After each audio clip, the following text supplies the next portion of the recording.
আমরা কোনো কান কথায় গুজবে কান দেব না।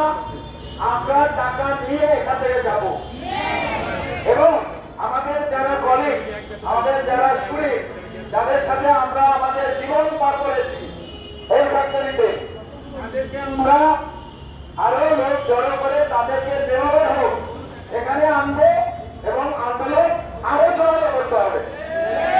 আন্দোলন এই পুঁথিগত মাথা গোলা লোক দিয়ে হবে না। স্টেট গভর্নমেন্ট এক লাইনের লোক মনে হয় না যে এখন বর্তমানে এই মুহূর্তে উপস্থিত আছে। আমি বিশেষভাবে সবার কাছে সর্বাত্মক অনুরোধ জানাবো, আমাদের অনেকের সাথেই অনেকের যোগাযোগ আছে, কেউ বাড়িতে আছে, কেউ অন্য জায়গায় চাকরি করে, তবে আমাদের ম্যান পাওয়ার এখানে আমাদের উপস্থিতি বাড়াতে হবে। এটা হলো মোদ্দা কথা। 10 কথার এক কথা।